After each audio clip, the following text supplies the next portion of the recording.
So what even is CVE? If you can see this list, hopefully this list is big enough for you all to see. This is actually the most recent CVE risk factor list put out by the Department of Justice. So you'll see up here, it says National Institute of Justice. That's the research arm of the Department of Justice. The Department of Justice is the main, law enforcement institution in the US. You can see here what some of these things are getting at, right?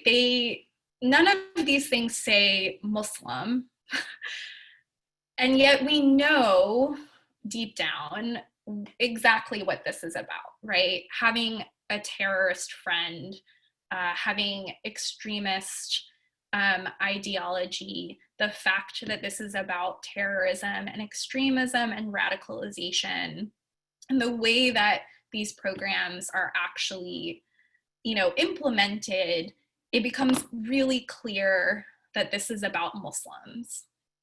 These things are not getting applied to everyone else, right?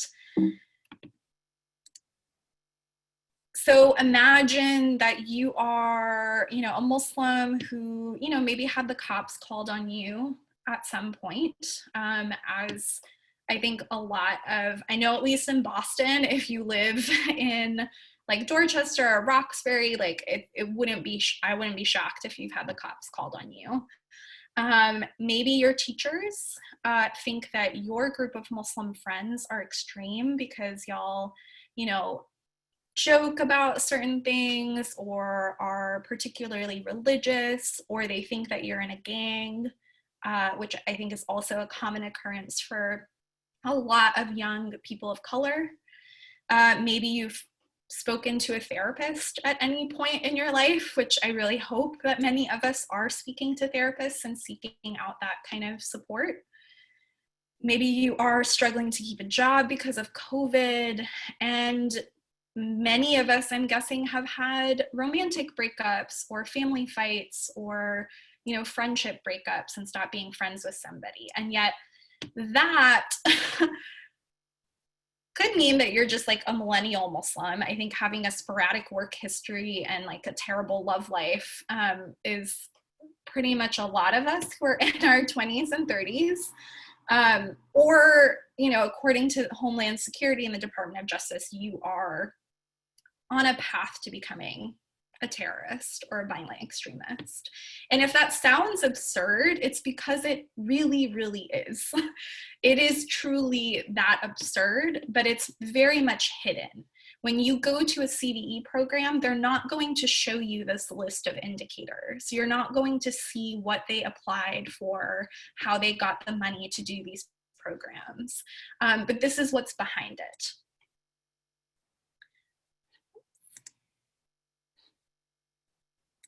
So imagine what this actually looks like in our communities. Imagine that your teachers were trained using that list by counterterrorism students. That's actually happening in Massachusetts, to look at you or your children with that lens. And this little screenshot I have, it might not be big enough, but again, that is from a Massachusetts program that is training teachers to look at our kids in this way. And they start with listing all the kinds of terrorism here: 9/11, Al-Qaeda, ISIS, Islamic extremist, radicalization, terrorism on the internet. Imagine that your therapist was also trained by the FBI to diagnose you with that lens and regularly coordinate with the FBI on that. That's a national program that is happening through the Department of Justice. And there's also many local versions of that in LA and Boston and many other cities. And then there's some things that might seem innocuous. Like, what if your masjid has a basketball or soccer program that was only funded because they said it was going to prevent you from becoming a violent extremist? we all want that kind of programming, right? We do want healthcare support. We do want basketball and soccer programs and like community programs. But the fact that we're only getting it because we're seen as ticking time bombs is really disgusting. And not everyone is treated that way, and we don't have to be treated that way. We don't deserve that. So the other thing that I need you all to know, if there's like one thing that you leave here with, it's that CVE, the premise of it is just, it's nonsense. And this, you can see, is from the Department of Homeland Security. It's from the same place where I found that risk factor list that I showed a little bit ago. One of their key points, having one or more risk factors does not mean an individual engaged in targeted violence or terrorism. Again, having one or more risk factors does not mean an individual will engage in targeted violence or terrorism. You will find this kind of disclaimer in pretty much any CVE literature, any CVE application that you find, it'll have this type of disclaimer. And you also can't show that it works because if there's no, you can't predict who will commit violence, which is what they're saying. And so you also can't test it to say, yeah, this person didn't commit violence because we had them play soccer through this funding. So in terms of like just scientific research, it has been shown time and time again that this is junk science, that it's nonsense. And also it's these same institutions, Homeland Security and Department of Justice, that are funding any of the research that supports the program that they want to do. So the core of that, you know, why would they have that? Why put so much money into something like this if it doesn't actually work? It doesn't actually prevent people from committing violence. It's all about criminalization.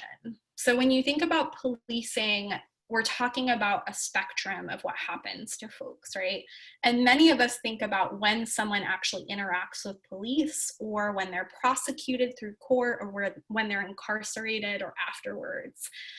But everything that leads up to, you know, the police attacking you in some way is this concept of criminalization. It's not just about, you know, what is actually legal or illegal. It's about who we think is a criminal, and everything, how we talk about our people, how we talk about other people, right? So probably a lot of you have seen this meme, and also maybe a lot of you have just seen this trend of the same kind of violence from different people. We use different language, right, about different folks. And that is part of that criminalization, right? You're a criminal if you're Muslim and you do the same thing that a white person does. And that's part of CVE. That's really one of the main pillars of it, is to further criminalize not just Muslims, but Black people, people of color, immigrants, refugees, and so on.